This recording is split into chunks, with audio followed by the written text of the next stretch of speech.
In your 30 years, what's been the biggest change you've seen in the industry?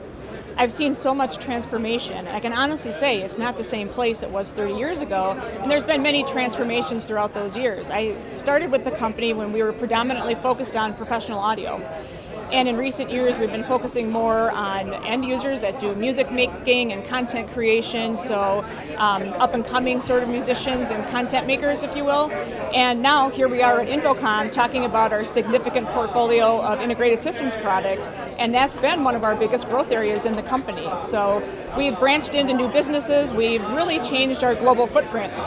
When I started with the company, there was 5 locations, all in North America. And I'm very happy to say that we're now up to almost 30. I think we'll hit 30 in a couple of months. And all of those locations are about getting closer to the customer. We can't know everything that's happening from Chicago, Illinois. We have to have people on the ground that can relate and talk with our customers. How have the people within Shure changed, and how has the industry changed in your view? If I go back, say, 5 or 10 years ago, we'd have people asking us, okay, come to this university and we have 6 rooms that need some microphones. Well, now people aren't just asking for microphones. We are a systems and solutions provider. So we have a complete set of not just the products in terms of hardware and the software that enables them, but we also have the people that do the training, do the support, do the aftercare. So it's as much about the people that we have in place as it is the solutions in the product form themselves. What do you look for in an employee at Shure? You know, we have everybody from musicians. We have some very accomplished musicians in the company. I get together with some groups internally once in a while. I'll try to play some music, which I'm getting a little rusty at. And then we have an increasing number of people that know software. We now have more software engineers than we do any other kind of engineer. So a very broad swath of people, and again, coming in from different industries and all age groups, all parts of the world. And like I said, I don't think we've ever been more diverse, and it makes the company that much stronger. Is audio becoming much more of a software business? It definitely is. So we have a really good balance of both audio and software people. You know, we have products that we're showing here like System On and Designer that you really can't use your products unless you have those. It's really part of the whole solution. Does it bring and require a new set of skills? Absolutely, new skills are needed. So not just from the developer side of things, but the people that are doing the training and the education. We've had to really ramp up the number of people that we have that are capable and know how to develop software and know how to also train on it and how to support it after the fact. So what's nice is we can come out with products then that aren't obsolete in 2 or 3 years. They actually can be enhanced and upgraded through the software as time goes on. What sort of perspective does an engineer now running the business have about audio?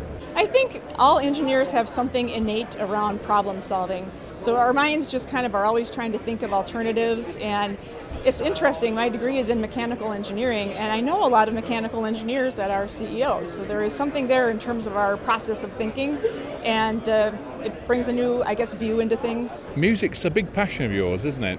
Music was a big passion. I was at a little bit of a crossroads deciding my degree when I was 18 years old. Should I pursue music or should I get into more of a technical field? And with a lot of advice and guidance, quite a bit from my father actually, I decided that music could be a good hobby and I should probably get a more technical degree behind me. Some see the industry as a creative profession, others see it as an engineering profession. How do you see it? You know, I definitely think it is both, and I think that's something that I have a passion about, which is reaching kids when they're younger, especially kids that are sort of underrepresented in the field of technology. So people from certain backgrounds, women in particular. A lot of times if you don't get a hook into a girl that's in junior high or high school, she has a total misconception about what engineering is. She sees it as a little bit too techy, honestly, because there are so many creative and problem-solving elements to being an engineer, and they get intimidated a little bit early on. They really don't understand what's involved in the job. So that's part of what I'm trying to do, is get the word out there that we can all do small things. We don't have to move mountains, but host an event at your company where girls come in and see what your engineers do, or go visit them in their schools and tell them about your job when they're having career days. Simple things like that can go really far. What are you going to be speaking about at the AVIXA Women's Council? Well, I'm going to start, of course, I'm an engineer. I'm going to start with numbers.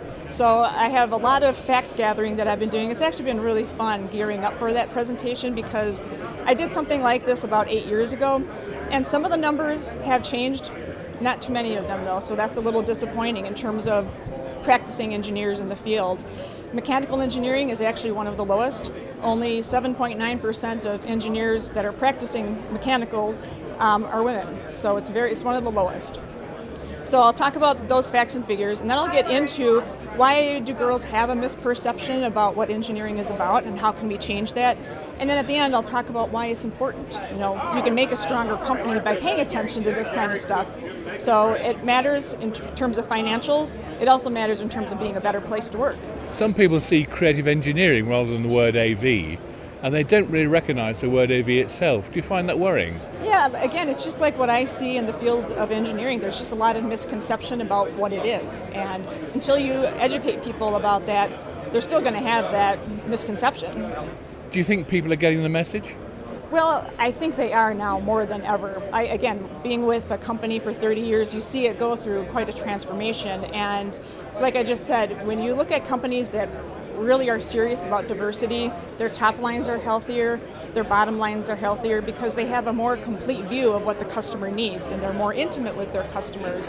And then also, it just makes for a better experience in the workplace. So job satisfaction goes up and the financials improve. So there's a really compelling reason as to why it's important. In terms of tech, do you think audio will be still known as audio in a few years' time?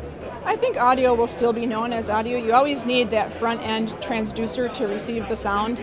But what's changing is, as the workplace environment is changing and more people are working remotely or working with different devices, and IT people and AV people just have their hands really full.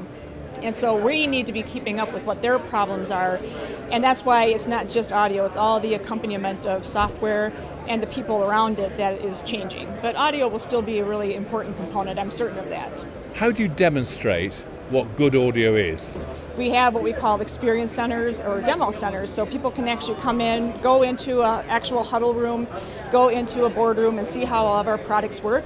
And I think, if you have a chance to go around our booth here today, this is one of the booths where you get to do that same thing here at a trade show. So go into a huddle room, experience the 910. We don't just have the products, sitting under a glass box.